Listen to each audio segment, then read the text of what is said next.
Welcome to Washington East to West Sports. This is episode 118. I am Matt Beatty, joined alongside, as usual, by Kevin Ardall and Sean Beatty. If you want to get involved in the show, go ahead and tweet at us. I'm at Beatty_Matt. Sean is at NastyBilly22. Kevin is C2Believe. That's SEA2Believe on X or Twitter. Subscribe to us. Tell us what you think in the comments below the topics we talk about. Let's start with the Seattle Seawolves, and had a good season, but unfortunately, it ended in a 2011 loss in the Major League Rugby final to the New England Free Jacks, which, gotta hand it to him, that's a pretty solid name. But Sean, did you watch this game? What do you think of the I did. Seawolves season? I did. I mean, oh gosh, I had these numbers ready. I think they've been in the conference finals every year, five for five, and been in the finals 4 of the 5 years. So, I mean, like I said, there were three great teams in Major League Rugby who could win, and two met in the finals, and they didn't happen to catch this game. So they lost to, it's 49ers, Kansas City Chiefs, two great teams. You just happened to be on the wrong end of the coin toss this time. So, yeah, would you like to win? But I mean, like I said, you've gone to 4 of 5 championships. I mean, what else? What else could you really ask for other than maybe get, a play here or there in the final game? But you got to put yourself in the position, and they did, and they just couldn't make a couple plays at the end. But honestly, they had a shot to win. They didn't get slaughtered. It was a very close game. Again, you play that game 100 times, they probably win 48 of them. They just coin toss didn't work at this time, but they had a good team, a good chance to win, and just hope they run it back. Kevin, have you seen any Seawolves rugby this year? Here, I'll throw this on here. Hopefully there's no I copyrights have here, but not. I saw the score though, um, after it happened. So yeah, I suggest all football fans get into rugby because it is fun. It is fun. well, so rugby came before American football and is I actually the know, basis for but American that's what I'm football. saying. So yeah. Well, not that and some other sports, but yeah, Quite yeah, yeah, that, quite a big influence from rugby, that's for yeah. sure. But yeah, it's ever since I've had a friend who's gotten into the rugby side of things, athletic training, I've been trying to watch more rugby. I wish they were on a little bit more of the actual like networks. They're only Yeah, really that's on hard. like Fox Sports every now and then. They do actually That, have that, a Major League Rugby like Sunday ticket. Um, yeah, but I'm Paramount not is, that I think, hardcore. the game. Oh, yeah, it's hard Paramount when it's just Paramount and some other Yeah. things. Yeah, But there's the strategy is a little bit to figure out if you're a first-time rugby fan because it's similar to American football, but the rules are you know, obviously there's no pads, which frankly I think that American football will eventually go to. But it's a very, very similar, but also I think uh less injuries, that's for sure, because they're not wearing pads and they're not, are uh they though? There's a lot of injuries. well, I think there's it's less different injuries in injuries. terms of I, yeah, different injuries yeah, too. Yeah. yeah. They also have a concussion problem. Just FYI, but Yeah, and I think that's why a lot of them have started to wear the yeah, caps yeah. because you don't want to It's bang basic. your It's head basically together. pre-football where you can only throw backwards and you got to get over the line.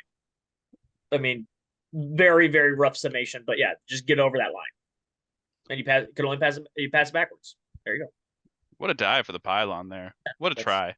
What a try. that's kind of the goal of rugby. But yeah, it's very Yeah. fun. Let's watch it. All Sevens is right. really fun because it's like less people, but 11s is kind of the you know standard. 11s is the standard, and then 7-on-7 is the Yeah. Olympic what the Olympics had Well, recently. they Um, also have 7-on-7 leagues, but yeah, it's yeah. yeah. All right. Well, good luck to the Seawolves next year. I did catch the first Seawolves game of my life this year, so hopefully I'll be able to get out to another Seawolves game next season. We do have a little bit of Kraken news that broke today. Matty Beniers signed a 7-year extension with the Seattle Kraken worth just under $50 million with an average annual value of 7.14 million. He was the number 2 overall pick for the Kraken in their very first draft. Sean, what did you think of the signing? Good. 7 years. Only $7 million. The cap, kind of the standard was like elite players were 10 plus. Good players, $8 million, but that was pre-cap going up due to I don't want to get too much COVID, all that stuff. Kind of kept it at that, but at a kind of a solid spot for a couple of years. Didn't really go up like a lot of football contracts have been going up, but the NHL is out of that now, so the cap's going up the next couple of years. So I think 7 for 8 years. If Matty takes a step, which I think a lot of people will, it's going to be a steal. He needs to take that step, but even if he doesn't and he's consistently this player, you're not overpaying for Matty, and he's still very young, so you're going to get 7 of his prime years, 7. He's going to be 28 when this deal ends. So paying a 22-year-old $7 million who, if he takes a leap, it's going to be a steal of a contract. At the very least, it's a good, fair for both sides contract. I mean, it's a win-win, honestly. Kevin, any thoughts on Beniers? You're gonna get Beniers jersey at this point. I mean, mine now, since he's going to be here for the long run, yeah. I said that about my Carlson jersey, and then that didn't happen, Kevin. So just FYI about that. I literally said that. I told that our parents were in San Jose, hey, what do you want? And Maddie's like, oh, well, I'm like, I'm gonna get a Carlson because he just signed. Sean, I got a Joe Pavelski shirt. Yeah, and I was like, I'm gonna get Carlson because he just signed. Because, well, I knew Pavelski was leaving, but I was like, Carlson's at least going to stay because they let Pavelski go so they could pay Carlson, and he was gone 2 years later. So, you never know. But you're right. They're not going to let a 23-year-old leave. Carlson left for other reasons, but yeah. Yeah. I mean, it's good to see that, the people that they're drafting are kind of paying off, and then you're signing them to long deals. They're not complete busts, hopefully, at this point. As long as you, like you said, kind of like we say in the NFL, as long as you get good solid players, you hope for stars, but if you can get players that can actually just be consistent, good, average starters, then as long as you're, as Sean put, you're not overpaying them, that's kind of the goal, so to speak. Is when you start doing Daniel Jones contracts, then that's when you start to go downhill. Don't whiff and don't overpay. That's yes. kind of your goal. Yeah. Don't whiff on high picks. Yeah. Don't whiff, and then also don't pay bad players. Yeah. Yeah, I love the deal. It locks in Matty for a long time. They still don't have a captain in Seattle, so kind of see the writing on the wall here. I mean, it, though. I think he's got to earn it. I think he's got to earn it. But I think it's coming, and he'll, at the very least, I think probably get an A on that jersey this year. So we'll see what happens. And he had a bit of a sophomore slump this year. So he had a pretty solid rookie season, won the Calder Trophy. Not quite as good this past year, but overall, he's a great player. Definitely at least your second line center, if not your first, depending on who's on the team. So I want to reiterate though, Matthew, to be fair to Matty, he was 20/21 coming into a sophomore year. And basically we talked about it having to be the leading goal scorer. It's not really, it's more of a Kraken issue than a Matty issue. I think you set him up to kind of have a sophomore slump and expecting a 20-year-old to bail you out, basically. It's not, I don't think it's fair to Matty. Yeah, I don't think but I'm like, his slump was due to his play necessarily. Yeah, no, he absolutely. Played his line mates changed a bunch. He just 60 points in 80 games, great, and he was 20 years old. 99 times out of 100, I'm taking that easy. It's just he started off really hot in a short stint, but he wasn't bad. It was the combo of things around him. If he had better players, he probably puts up more numbers. So I think I get what you're saying, but I want to also reiterate that I don't think it was a Matty Beniers issue. Yeah. I mean, the slump was due to a number of factors. So there's, Matty was not.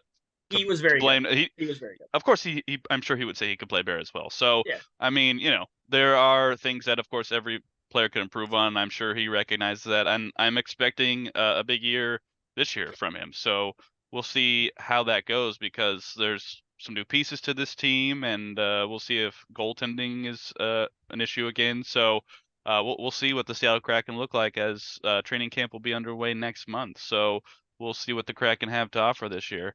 And Sean, I scored in my season tickets. I have the San Jose Sharks game on January 30th. So I'm going to wear my Sharks shirt under my Kraken jersey and rip it off if the Sharks start to win, which, let's be real, they probably won't. But, that we just need another top 5 pick, and it's go time. I'm just telling you, Sharks wise. Kraken, we talked about need to do, but that's all there. Just need another top 5 pick, and it's go time. All right. Well, let us know what you think of the Matty Beniers extension. Go ahead and tweet us. I'm at Bader Matt. Sean is at NastyBilly22. Kevin is at SEA2Believe. That's C2Believe on X or Twitter. Let's talk about some football. That's right. There is football that is back. It's not real. Still football. Well, I guess it's real depending on who you are and what if you're fighting for a roster spot. But to myself, it's not real. It's just practice. So let's talk a little bit about a Real signing as it news doesn't while we were gone. real as in it doesn't count, but I agree. Yeah. Yeah, it's real, but doesn't count. Some news while we were from our last podcast. The Seahawks signed center Connor Williams to a 1-year deal. Last year he played in Miami. The deal is worth up to $6 million, includes $3 million guaranteed. He's 27 and he tore his ACL on December 11th while playing for the Miami Dolphins. Kevin, what do you think of this signing? I thought it was good. That's essentially you're addressing kind of what your needs were, which was interior line. I mean, you did a little in the draft too, but like, we didn't actually. We got guards. Oh, guards. Not centers. So essentially they took a shot at a center who's statistically pretty good. He did get hurt last year, so that would be the question of how he'll hold up coming off of an ACL injury. Especially, you're putting so much strain on that from guard. But yeah, no, it's like I said, they needed to address the main issues going forward, or D-line, linebackers, and interior. Then they addressed it. So I like that they made a move to try to improve their. Maybe they possibly saw better things than what they thought in practice and wanted to give this season like a good shot, type of deal. So, I like it. Yeah, I know he had a pretty solid season for the Dolphins last year until that injury. So if he can come back and be somewhat of the player he was, I like the signing. And they do have Oluwatimi,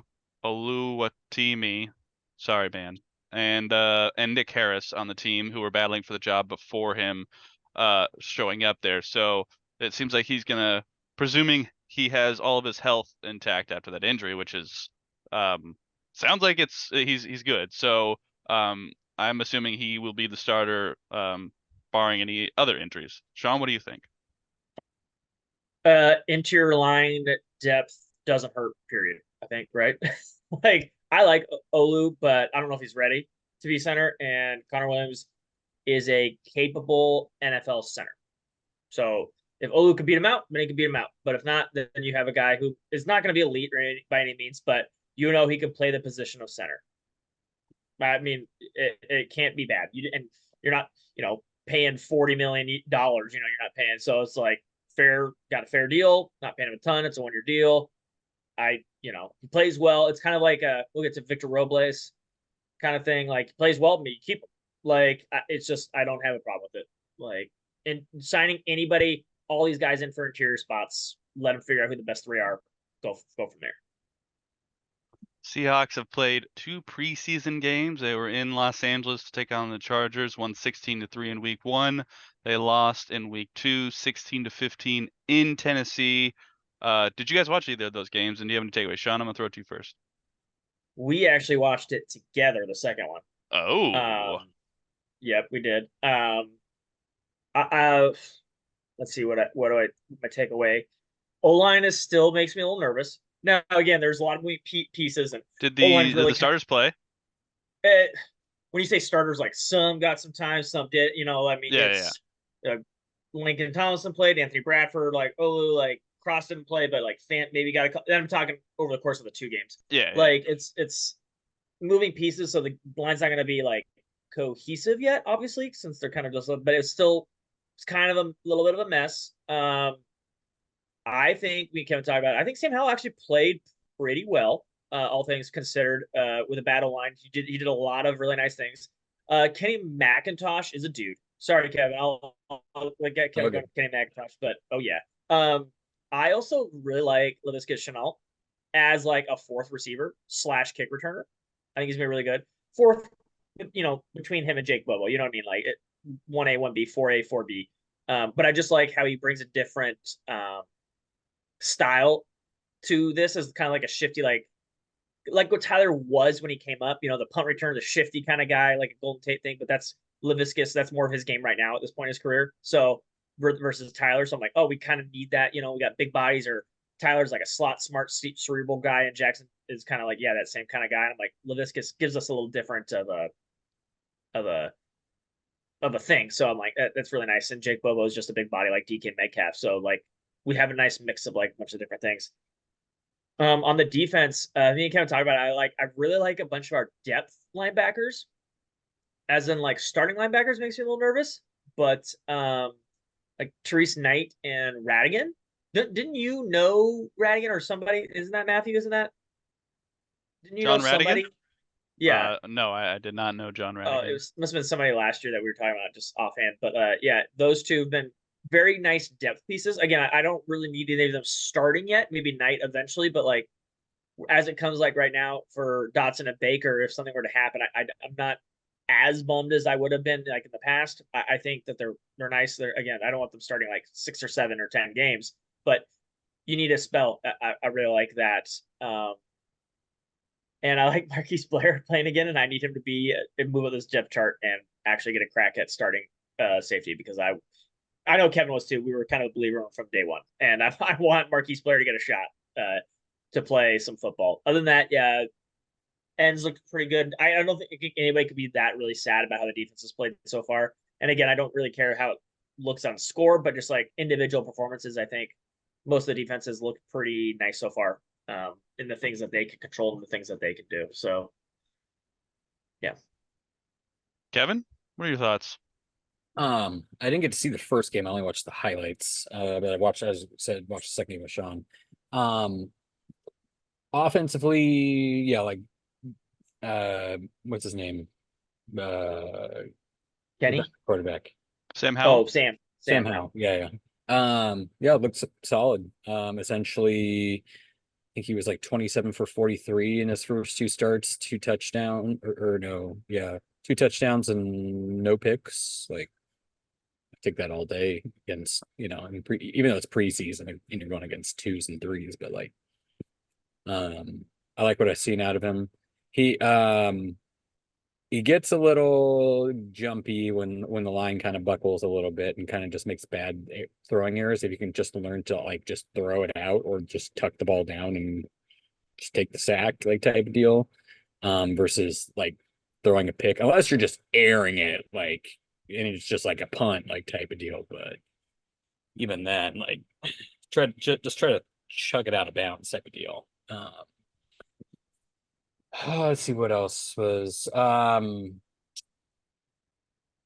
wide receiver that got the touchdown, and it was a good route, good ball. Aesop? Yeah, yeah. Esau Winston Jr.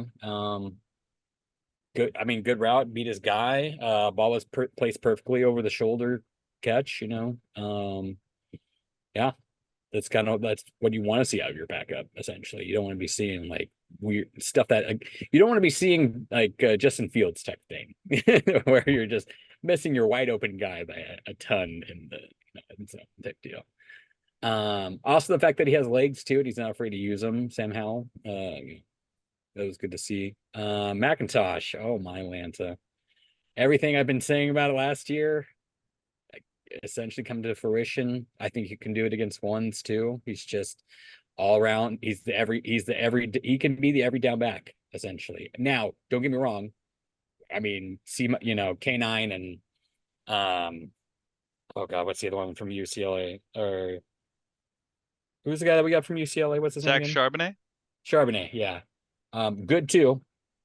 But like this is what I saw, essentially. Like, this type of stuff is what I saw in his tape. I was like, he's just an every down back that he's shifty, good balance, good vision. He's a phenomenal pass catcher. And just yeah, look at that balance there. Jesus. He's got like 3 guys on there and he's still trying to chuck through. Like, good vision right there, just for that cut. Come on in. Shifty goes to the outside.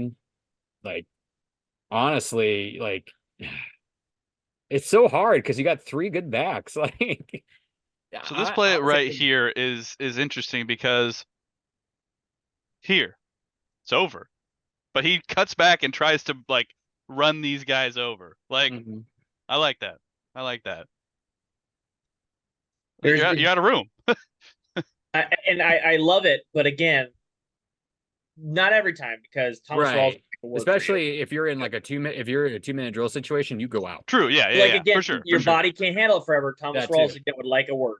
Like he Yeah. remember everyone's like he never goes out of bounds. Well, he lasted 3 years. So like sometimes you can go down, but he is it's the what I always describe, largely running backs don't matter, but what the issue is like it's at Colorado, Philip Lindsay. Can you make 3 yard runs, 4 yard runs? Can you make 2 yard runs, 3 yard runs? I just need you because everyone thinks it's like, oh, this big play where you break it for 40. That's largely set up by scheme and line blocking. Can you just do the little extra to get me 1 or 2 more yards every play? And Kenny does that. Like he gets three, like there's times where he stops, boom, and then gets 3 more yards, does a spin move, like, yeah, gets extra. Like it's just Yeah, always dude. just get me an extra yard, get me an extra yard every time versus a guy who wouldn't get you that yard. And that's what I really love. That's what I really love seeing with him. Like there, like doesn't go down, keeps going, boom. Like there's people who would have been tackled there. Prime Zeke Elliott. Just things like that. Like Yeah, pass. Oh yeah. that's what, yeah, like Good balance too. Spins out of he it. spins out of it. Keeps going. Still lost yards, but got more than a yard than somebody. It's just it's the little things that make that like are really nice to see. He's always getting an extra yard, always getting that little bit extra, and I'm really happy with what I see. And while what you guys are saying, you don't want to take the hits all the time, but this guy is third on the depth chart, so he is trying to move up. Yeah. So that is Right. why I like Yeah. seeing that even more, is because he knows he See, has like to that play work right his there, way got up. an extra yard. Yeah. So I think he knows he's gonna be third. I don't know if there's a way for him to move up to second. I think Zach Other than Charbonnet was injury. drafted in the second round to be that. Like they have two dudes. Like they have two guys they're gonna feed. But like, can he get more but touches? I like think. this, like if you can catch a pass out of the backfield, you're gonna Yeah. have a roll. You're gonna have a roll. I did see. Speaking of that play right there at the end, I did watch a Cowboys Raiders game, and they brought out the tennis style first down markers, where they showed like overhead shot where the in and out they were like first down or not. So they did it in live action, and I'm like, let's do it, bring it in here. I saw it just like earlier today. I was watching the game. I was like, wait, they have that technology? I didn't even know that they talked about it, but they were like, they could see if it's first down or not. And the ref just stood there, and it didn't. No change came out. There's like first down right away. Boom. I was like, here we And go. I do want to say one thing about the preseason. I haven't watched the Seahawks game, but I have watched some preseason, and I think there is an opportunity on the new kickoffs to score. I think you can scheme that up, or maybe even have some trickery every once in a while, and kickoffs will. I mean, they've never really been that relevant, but you can score some points. I think with this new style of kickoff, or at the very least gain some pretty solid field position because of how the kickers are supposed to kick it to allow them to return anyway. A touchback to the 30, so I think you're going to see a lot more returns than you ever have before. Because last year it seemed like they were just kicking out of the back of the end zone for the most part anyway.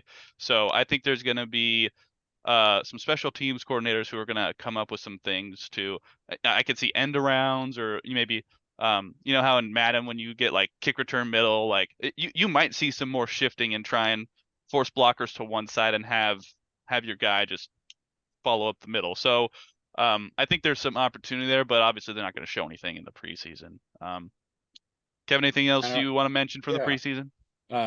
In terms of that too, like kind of like how you saw on one of the kicks returns, I think it was not in that game, where they had two people in the back, and like one of them, like so you don't know who's returning it. Like one of them catches, and the other can be like a kind of like a fullback type of deal where they try to beat out for a block to get you some extra stuff. But yeah, it'll be interesting to see what special teams do, and maybe it might make special teams a little bit more of a factor type deal. But yeah, So defensively, Marquise Blair, yep, definitely needs more time on the field. And more with the ones too. Like very impressive. Showed his what we saw in the first time, which is that the dude can hit. The bad part is that he would like why Pete got frustrated is like there were times where like it's kind of like the DK, or not like well, kind of like DK, where like you didn't need to hit him that hard, and then it like draws like a flag, like that deal. Like as long as they're clean hits, it's not drawing flags, and you're bringing the boom a little bit, or you're taking a little bit air out of the offense, like that's what I want to see, and just good all around like play. Um, yeah, the linebackers looked really good. Another one that was kind of that was popping up was also Sheriff. Sheriff had a lot of really good stops, like run stoppage, filling gaps, tackles and stuff like that. For impressive for a dude I didn't even know he was on the freaking team. Like, let's see, oh, what's his name? Freaking Derek. Oh, frick, I forgot his freaking name. Derek Hall. Oh, yeah. He had some pretty good, stuff going off the line, off the edge. So it'd be interesting to see him get a little bit more reps. Hopefully he can become a dude. Um Essentially we saw a lot of what the twos are, and like the twos look good. Like, I mean, yeah, I know they're going against essentially other twos and some a little bit of ones, like rookies and stuff like that. But like, from what I've seen, like, I've been very impressed with like just the depth all around. Like, it was better in the scheme wise too. Like, it's refreshing not seeing the same two schemes just to where it's predictable as crap. Like, um, I think they're going to be a little bit better than what people expect. Do I expect them to be a top 10 defense? No. But like, could they creep top 15? Maybe. It's possible. It's going to take a lot of discipline and a lot of staying healthy and the right players getting the right amount of time. Um, but and like I said, it is preseason too, so it's kind of hard to tell. It's like, especially against the Chargers, it's like, was that them really being good, or like was that just the Chargers twos like sucking butt? Like it's really hard to tell until you get actual full like going for score, like when it matters and counts and stuff like that. But yeah, I'll be interested to see what they do going on from here. Probably a little bit of a dry run next week. But yeah, overall, I've been way happier than what I thought the defense was going to be, and the offense, even though it's the twos, looks really good. Sean, any other thoughts? Not Kevin nailed it. Yeah. I wish they had more dudes, but I like the Right. depth. It's starting to. There's a plan. So yeah, it's gonna take some time, but yeah, I like where we're going.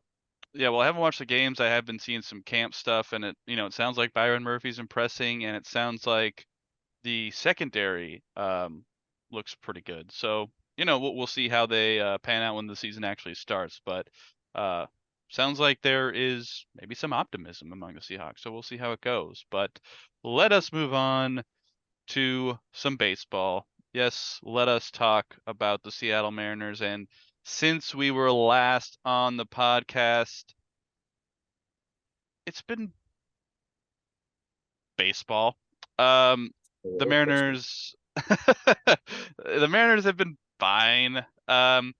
They are currently playing the Dodgers in Los Angeles. They're up 3-2 in the bottom of the sixth as we're recording this. They lost the first game of the series. They lost 2-3 against Pittsburgh. They got swept against Detroit. They did sweep the Mets at home before that, but then lost 2-3 to the Tigers. Did take 2-3 from the Phillies. So, Kevin, what have you thought of the Mariners since our last podcast?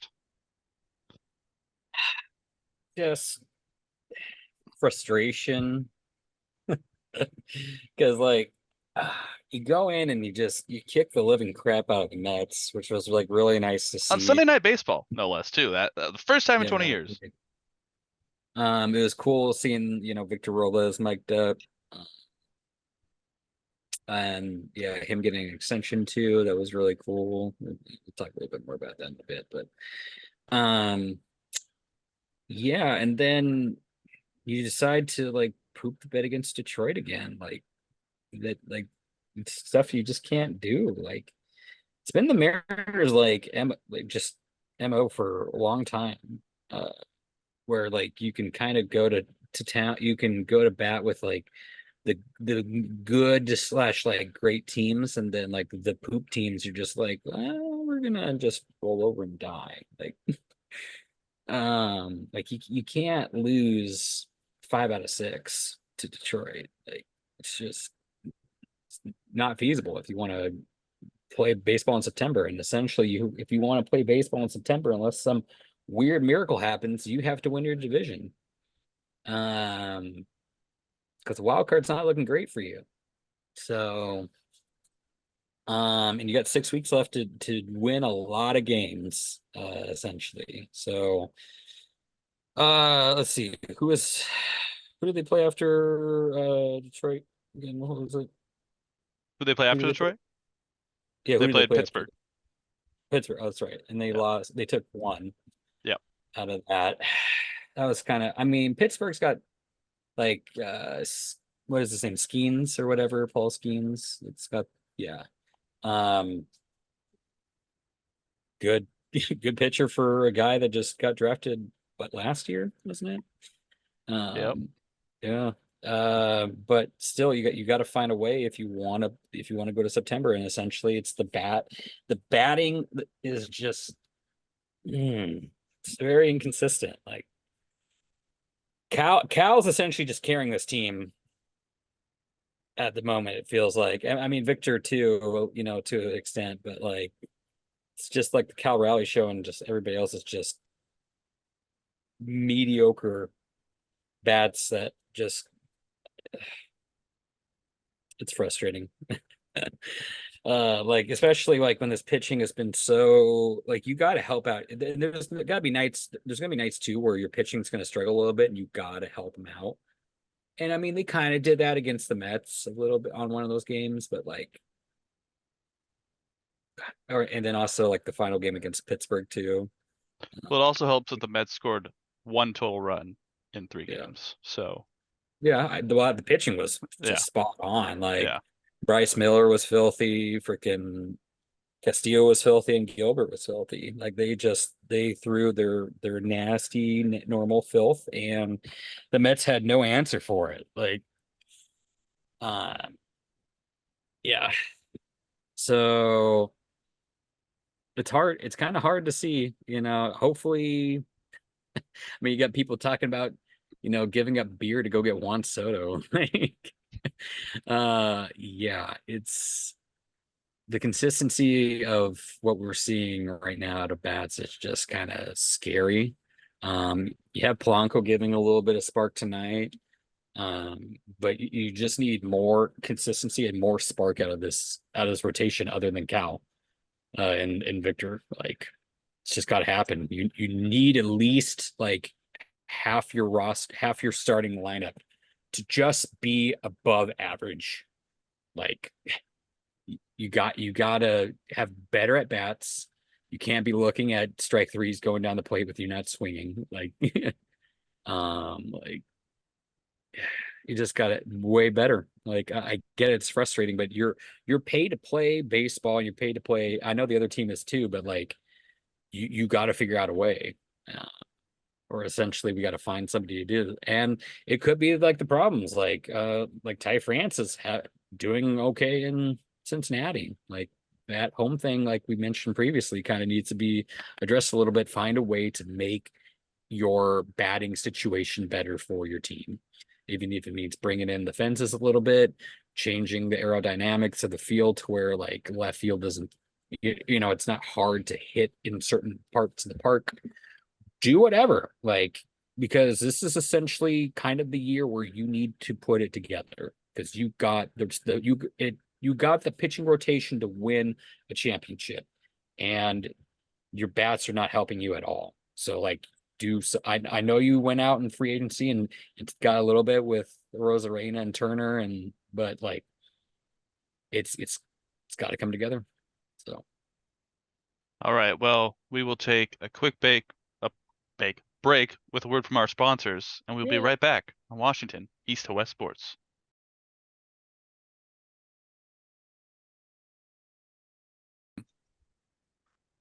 Welcome back to Washington East to West Sports. Thank you so much for our sponsors and everyone who advertises with us. Go ahead. If you want to advertise with us, go ahead and tweet at me. I'm at Beta_Matt. Sean is at AskBilly22, and Kevin is at SEA2Believe. That's C2Believe on X. Let us know what you think in the topics we topic about in the comments below. Sean, what have you thought of the Mariners since our last podcast?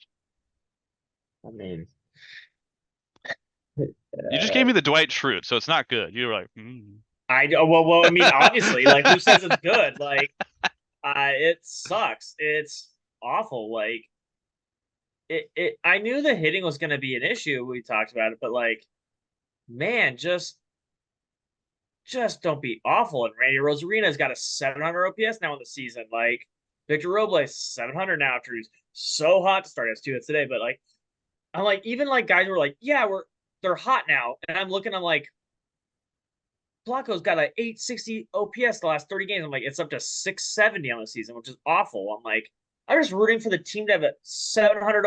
Like, the biggest issue is Julio Rodriguez has a below 700 OPS for this team. Like, the part that is the most frustrating is on paper, like, Julio Rodriguez, Cal Raleigh, Luke Raley and Cal, not a problem. Randy Rosarino, Jorge Polanco, Mitch Haniger, even just like playing fine. The other guys you have, JP Crawford, supposedly Ty France coming the season. On paper, this is a good enough offense to easily get you to the playoffs. It doesn't have to be a world beater. It doesn't have to do anything. It just has to score 4 runs. And across the board, they've gotten worse. Every player, 9 for 9, has gotten worse than the year before. And I'm just like, at a certain point, I get that, like, Jerry should be, doing better on these other things. But I'm like, at a certain point, it has to come down to the players. The players have effed this up. Like, how Julio Rodriguez is 200 points worse than he was last year. That's not on Jerry. Jerry didn't do that. Like, Jerry didn't make Randy Rosarina have a 700 OPS. Like, everyone was excited about that deal. Jorge Polanco have 150 point OPS below Orwell last year. Mitch Garver can't hit anything. Like, I get that, like, there's a reasonable expectation for regression, but these aren't regressions. All of the players across the board have fallen off the cliff. And that leads me to, yes, Jerry has to do a better job at recognizing talent, but stadium, like, we have to address another issue here. There has to be, like, what happens when these major league hitters are getting here, and we have to adjust the ballpark, because we can see on Baseball Savant ballpark factors. It is the hardest stadium to hit in baseball now, because other stadiums have been adjusting it. We have to adjust our stadium. Like, it's what has to happen at this point. Because players, and again, you want, like, let's go get Juan Soto. Why the hell is Juan Soto coming here? Why would he ever come here? when he's on the team and he has to play here? We can't trade for him. He's going to free agent next year. Every free agent is going to be like, I'm going to tank my career by going to Seattle. Why would they ever sign here unless you make actual changes to the stadium? Like, fix your batter's eye and fix how the ball travels here. You could easily do it. We've talked about it before. It is ridiculous it's taken this long. It has to happen. And honestly, I mean, it might not even happen, because, like, if the Mariners don't make the playoffs, I mean, Jerry and Scott probably have to go. Like, you had a 10-game lead. You just couldn't. The Mariners, since that moment where that 10-game lead, have a 380 winning percentage, which is the second worst in baseball, because the White Sox don't even count as a baseball team. And that's the only team worse than them. Like, don't be the worst team in baseball, and you're in the playoffs, and they were like, bet. And they were the worst team in baseball. And I'm like, guys, like, at some point, we got to make a change here. We got to do something, because, like, holy crap. Like, figure it out. And it's got to come down to the players. I mean, I know Cal Raleigh's like, we need someone to believe in us. Well, like, Cal, you've been fine. But this is a spot of your comments. Your teammates, JP Crawford and Julio Rodriguez, let the team down. This is, at the end of the day, that's what it is. Jorge Polanco let the team down. They are the failures. Julio Rodriguez, your OPS is 683. That's awful for a guy who was in the MVP, supposedly in the MVP conversation. And Julio will be the first to admit it too, but it's awful. It's awful. Coming in the season, if I told you Julio Rodriguez had a 10-point worse OPS than Victor Robles, what would you have said to me? Josh Rojas is like in the same category of him. That man saved our season at the beginning of the year, and they have about the same OPS. And I'm like, that is not acceptable for that guy. JP Crawford has a sub-7. Like, your guys have to play, and they have not. And it is clearly, as you can tell, frustrating that they're just not playing as well as it is, as they should be doing in the middle of their career. And again, age isn't an issue for a lot of these guys. You're still good enough to play this game at the high level. Again, I don't need you to have an all-star season. Just don't fall off a cliff. And everybody did.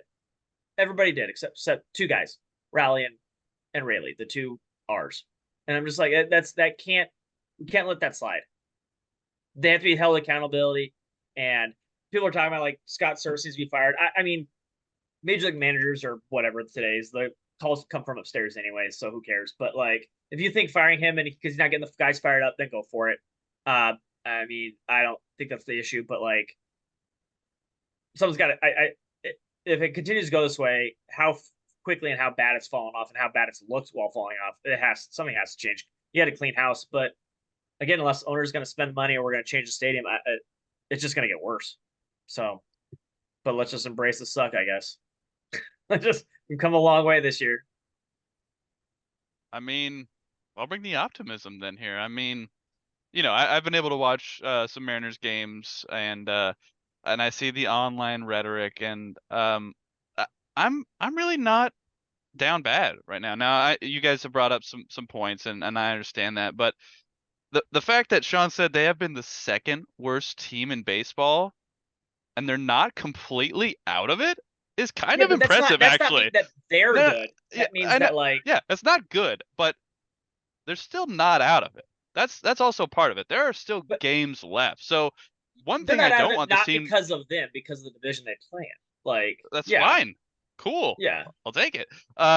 Like I get that obviously there are big expectations this year. You could tell that from first of all the rhetoric coming from the team, the players, the coaches, but as you guys have mentioned on this podcast since we've started, like this has been the plan was to start competing in 2024. And like if this team figures out how to hit now, of course, they haven't done it yet, so I'm not going to put any bets on that happening, but for them to supposedly be playing as bad as they are and to still be within a reasonable distance. Now, of course, things have to go right for them, like the Astros have to fall off a bit, or wild card teams have to fall off a bit. And I saw a tweet from Jeff Passan about how there will likely, at least on the current pace, there will be no 100 win teams. So that's actually kind of interesting because last year, I forget how many 100 win teams there were. There were like three. It'll be the first four? time since 2014. Yeah, 10 years. Yeah. So that actually hurts the Mariners. I feel like. What's because that? You're grouping all of them. I feel like it hurts the Mariners. You're grouping them all at 90, and if there was a couple runaway teams, they would slaughter the other teams, and it would allow you to maybe catch up those games. But if you're going to have 9, or 5 or 6 or 7 teams win 90 games, and you're not going to get to 90 games, it's basically out division or bust at this point. Yeah. And I recognize that, but it's also a thing of like, in years past, we've been generally chasing, and we are chasing again this year, but it doesn't feel like the mountain is as big to climb as it has been in years past. And I say that because one, the pitching has been excellent. I think we can all agree on that, and that's going to keep you in a lot of games. Now, the hitting has to improve. There's no shot that this team does anything if the hitting doesn't improve. We all know that, but we know these guys can hit, as Sean has brought up the numbers of guys who have just regressed from years previous, and like the stadium, all this stuff. Like this is where you play. Like I understand that the stadium is a factor, though, but you can't change it. So do that, and then every team did. Like, okay, well, why can't we? Then do that. But this is where you're at right now. So it's kind of a thing. Like they're not out of it, and maybe it's just me being an optimist at this point, and also just not listening to the online rhetoric of like softy, like crying about Scott Servais and just like it's If just that like, guy didn't exist anymore, the yeah. internet would be a better place. And there's a lot of different takes on the internet, and some of them are valid, and I do agree with some of them. But at the same time, what is there, like 40 games left? Like let's not count ourselves out before it's actually over, guys. Like let's give them some grace, because last year we were riding high at this point in August. We had the best August ever. We were looking good, and then we tanked. So am I going to say the opposite is going to happen? No, but it could. We It weren't, could. but we were still catching. We weren't ahead in August. We had to get hot to get back in the playoffs. Yeah, We couldn't yeah. catch it. I am maybe this is just the optimism in me, but this team could still do it, right? Yeah. Yeah. It's not likely though. I'm not putting any money on Oh it. yeah, I'm not putting any money on it. Absolutely not. But if these players come back to somewhat of what they've been, it can be done. It can be done. So that's what I Yeah, want. but then what if the Astros just get good again? Like, because it's not up to us anymore. It's up to the Astros. Yeah, you're right. You've got to have some things happen now. That's absolutely true. Yeah. So We can play great and it doesn't matter. yeah, true. So first of all, play great, and Yeah. then see what happens.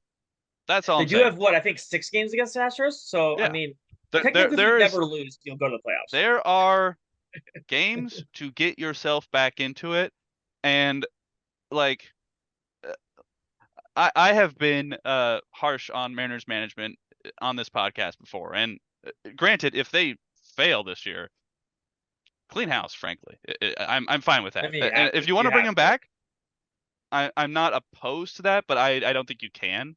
But how optics wise, how do you do it though? I mean, like, come on, like how optics wise do you blow? Because on one hand, these last 4 years have been, while we broke the streak, they've been winning more than they've been losing. Like let's I mean, put it they've as won simply as 90 that. games every year, basically. Yeah, they won So- 90 games. They've been more successful, the most successful team out of the major four in the Seattle. Yeah. Now, has that been good enough to get in the playoffs? Not only once, but at the very least, it's nice to have a team that wins more than loses, but you want those results past that. And I understand that, and I recognize that. But it's a thing of, if you bring them back, is this just it? Is this it? Like, this is your ceiling, I think if they don't change the stadium, the ownership's never going to spend any money. This might be it. But like, to your point, Matthew, what makes it more frustrating is this was the year, because the AL West just keeps winning the World Series in a row, and the Seahawks haven't had to deal with that. Like, it's mainly like the AL West just wins the World Series or goes to the World Series. I think the AL West has had a team in the conference, or the whatever the not the conference finals, the equivalent of the conference finals in baseball every year for the last 6 years, I believe. And isn't yeah, that the pretty close ALCS. to the same thing for the Seahawks though? 49ers, Rams, I guess 49ers, the 49ers. 49ers. It's been pretty That's true. close. Yeah. Yeah, but they don't Eagles win. were one, but they don't win. Well, Eagles and 49ers, Eagles 40. conference. Yeah, but they don't. Yeah, But they don't win. The AL West actually wins. They've won 3 World Series in that time versus 0. So so basically you're playing with like the hottest or best team in baseball in your division for 3 of the last 6 years, and then now you're like, okay, they're all regressing. They're playing like they're supposed to. Let's do it. And then we also were like, hold our beers. Let's regress also. And I'm like, God, like it was like set up for you. And that's what made it more, that way it hurt more. It's like, look, they're, the Rangers were kind of a fraud last year. Like, we can kind of get on this. And we let it slip. That was the painful part, man. I think that's the painful. Like, we had it. We had the division by the cojones, and you just needed not to like have the 3 of us hitting 2, 3, 4 in the lineup. And the Mariners were like, let's have Kevin, Sean, and Matt hit 2, 3, 4. And I'm just, that's what hurt. That's what hurt. And maybe I've also reached this point of, as a Mariners fan, expecting the failure at this point. So, the expectations this year were high, but I still cannot shake the expectation of them coming up short as they usually do. Yeah, but like, it's like we talked about, doing the same thing, expecting different results is the definition of crazy, right? But we weren't in the same situation. Had never been in that situation, and no team had failed in the way we had failed before in the history of baseball. That's the thing. It was all the consistent part is the failing. That's what I'm saying. Yeah, every team fails. 29 teams fail every year. Like, I mean, yeah, every team fails. I'm not except even for the talking Yankees. World Series. I'm talking playoffs. Failing. Yeah, like the last 4. I mean, we've been more successful the last 3 years than a lot of other teams. So, like, I mean, Pittsburgh Pirates would love to go to World playoff series right anytime soon. So, but like, I get what you're saying, but like, we were in an unprecedented spot. I'm like, just be a reasonable baseball team for once. And the Mariners just could not be reasonable. And I was just like, man, like, you didn't have to be reasonable. Just don't be the just don't be like close to the worst team in baseball history like the White Sox are. And the Mariners were like, we're gonna do that. I'm like, God, you can't do that. Like, it was honestly, it was kind of impressive. It's one of those where you're like, well, I guess like kudos to you that you just all decided to suck this much for that long. Because man, the Mariners could sure pitch. We all talk about it, and they could We're sure the not hit. best at sucking. Eh? Are we the best at sucking? Well, I mean the Browns. Yeah, fair. Well, That's like true. I mean, I guess like They did how end their like, run a Detroit. couple.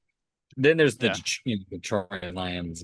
Well, I the mean, Detroit like, Lions kind of bucked that trend. Well, at least for 1 year, but I mean, like, yeah. What do we like in baseball terms? There's some really bad teams out there, like that have been bad for like the Colorado Rockies are just an absolute dumpster fire. Like, so I mean, like, you know what I mean? Like, we could be the Rockies, I guess. I mean, what would you rather be? Would you rather be the Rockies and not have any hope coming in the season, or would like a legitimate question? Would it does it hurt a little bit more if you're like, we got some hope and then fail it, or just like there's nothing? Because there was some kind of peace in the madness of like being August where like the 2011s and you're like, there's no shot, but like kind of fun just watching this team just like flail around and watch a young guy try to play because you're like the expectations aren't there. You're not your heart's not gonna get hurt that way, at least. Is that depressing? Is that like too depressing to think about? Where you're just not going to get hurt?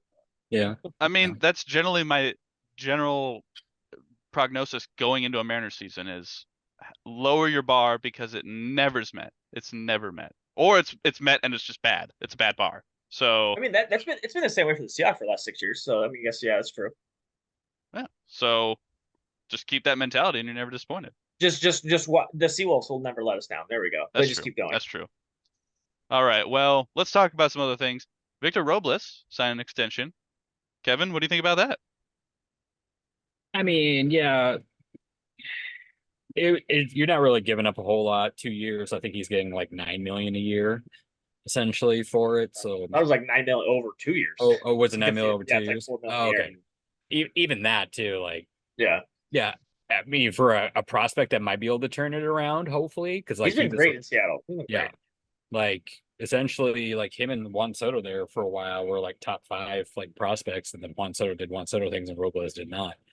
But like he's been good for us so far, and if like giving him an off season to even build up more onto that too for next year, like sure, why not? Like if we can find a way, and then hopefully, especially if we change the stadium around too to add to where he can add to it, and he's good, defensively.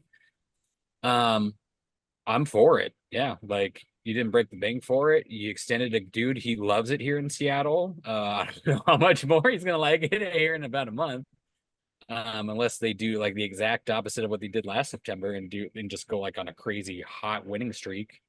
But yeah, it will definitely, I like it, it'd be good depth, and especially you can probably just kiss Haniger goodbye after this season, and have Julio, and because you have Luke for 2, right? You have Luke for 2 years, I think. It's a couple of years. I think it's like 2 more Okay, years. so essentially right now your outfield would be Luke, Robles, and Julio. Not And Randy Randy. next year? Oh, Yeah. and Randy too. Yeah, Randy's got 2 more years. yeah. So yeah, having a combination of them with DH as well. So I'm down for it. It's weird that a guy came here and played better. Honestly, that's the weird part about it. Sometimes it's just the what's your second secret, chance, Victor? and What's your just a secret? new. I think when people are like, "Oh man, they always play better when they go somewhere else or play here," they found someone actually on the Fangraphs podcast said that like no, there's no one team that where players just get better when they leave or players get better when they worse. It's just random, and people tend to focus more on the negative. And they found that some fan bases tend to focus more on the negative, and some tend to focus more on the positive. The Dodgers just tied the game up. But yeah, I just think that we as Mariner fans are more susceptible to remember the bad ones. that We're pretty that don't, jaded at that this don't. point, I think. Yeah, it's fair I to think say. we have some guys who actually do play not too bad when they come here, but we just don't remember. We remember the ones that got away more than we do. Mookie Betts is pretty good at baseball, it turns out. Sean, Victor Robles, thoughts? Oh yeah, almost nothing. And again, even if he's bad, you just don't play him. The contract costs you nothing in the grand scheme of things. So no, there's no downside to that. Yep, if he's good, awesome. You got it for 2 more years. If he's bad, then he just doesn't play anymore, and you put him on waivers again. That's it. And he got some pocket change. You know, he got a nice little chunk of change even if he goes on waivers. So no Mariner fan should be mad at that deal. And like Kevin said, there is potential and there is talent there. Maybe he just realizes it here. Like it's totally fine. It happens all the time with players. Yeah, I like that He did not get along with Washington's likes being coaching here, staff and anything he's like that. playing pretty well. So can't be mad about that. And if he continues to play well, maybe he'll be here a little bit longer than he thinks. So we'll see how it Mariner goes. fans online are going to be just losing it right now because Munoz came in and couldn't close it out. I'm sorry he had to go against Ohtani, Mookie Betts, and Freddie Freeman. Turns out they're pretty good. Those three guys. What? I know it's a spoiler, but when all three have won an MVP at some point, I just feel like they're good at baseball, and maybe they'll get you sometimes. Maybe they'll get you. So well, he got I J-House will pretty give good a live report from the Mariners next podcast because I'm going to the San Francisco Giants game on Saturday. So I'll have a live report from the 300 level on the first base side behind home plate.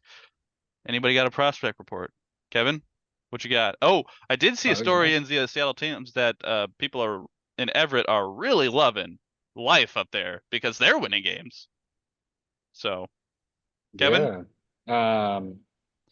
Yeah, let me pull it up here. Like Lazaro Montes continues to be hot. He finally got hot. Yeah, he Yeah. struggled at his first, like we talked about, but he really came out of it. he had like a 60 like WRC plus when we last talked a couple weeks ago, and it's like up to 112 right now. I go, okay, the dude's back. They lost today, sadly, 6-2. But they like flavor blasted the Dust Devils over the weekend. Like it was yeah.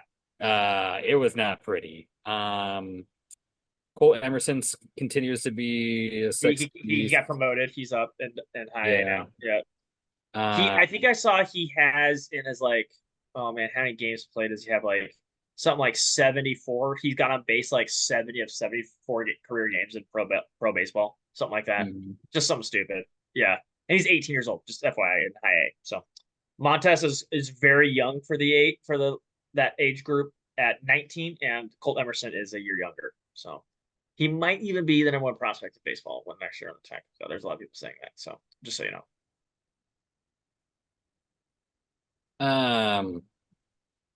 Who else was I gonna say?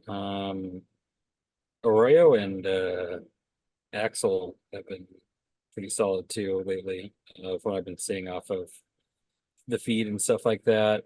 There was a pitcher, I can't remember if I mentioned it last podcast, that like had a crazy outing for, I think it was Modesto. He had like 12 Ks.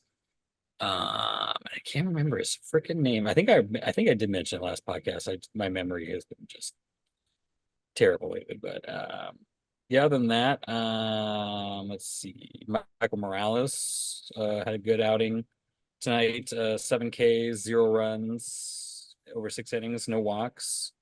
For the Travelers tonight. Harry Ford, Cole Young continue to be 120 WRC plus or higher.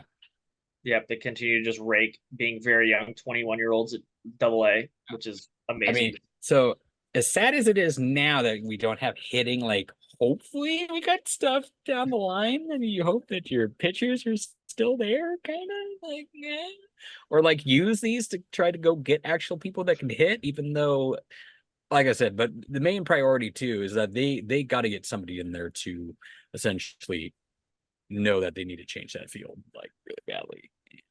You just have to help the hitters in any way. Yeah. Like, because, and if nothing else, even if it's psychological, you have to attract free agents that want to come to play. Because Juan was never going to sign that. Like, let's say you offer him the most money. He's probably not going to come just because he'll like, I'll take a couple million less just to not be in Seattle at this point. Why would he ever want to? Like, what are you going to say?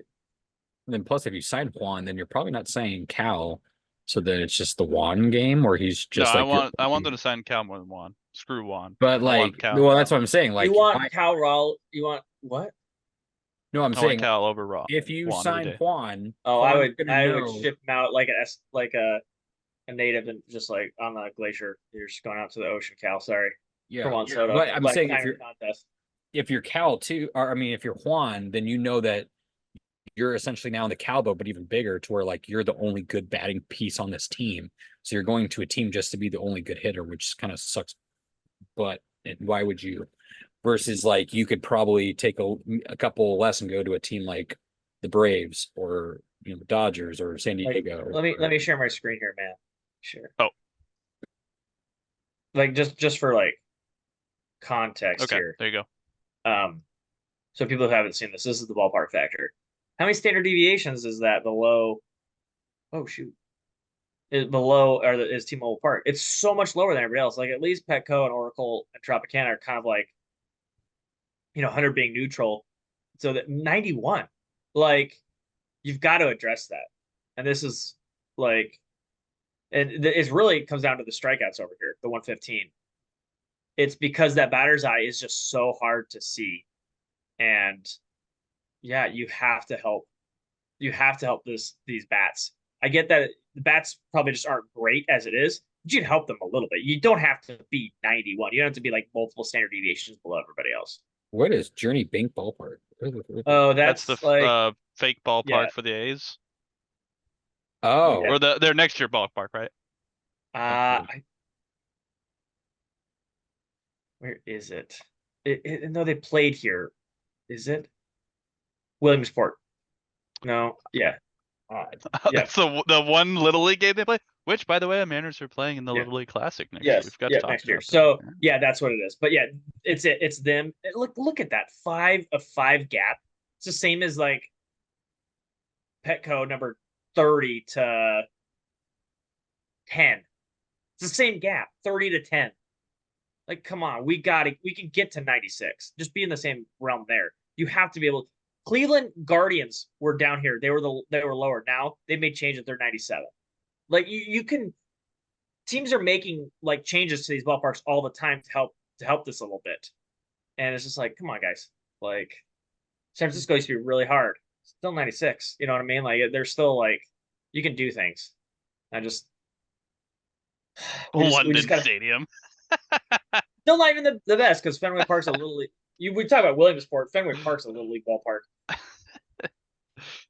I like how London somehow made the list. Like, they Yeah, played three games there. It's over. It's a 3-year running average. So Yeah. they played 9 games there over 3 years. Yeah, yeah, they have ballpark factor. Wait. Yeah, just play all our games in London. Is that good? Yeah, hey, let's do it.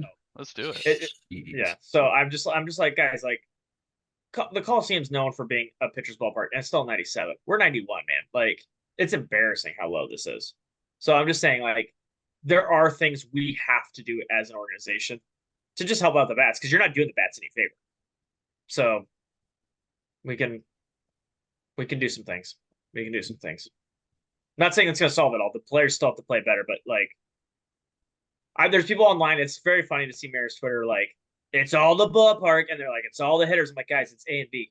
It's never one or the other. It's not like you go, you take this same team and put them in Coors Field. They're not going to be scoring 10 runs a game. And also, if you improve the batter's eye, you improve it for the other batters too. So, but like, if you could afford to cut a little of this pitcher's domination a little bit and just help these bats out a little bit. Like, you know what I mean? You got all your stats in Dex, Matt. You have no strength. You probably carve out a little Dex there and put some strength.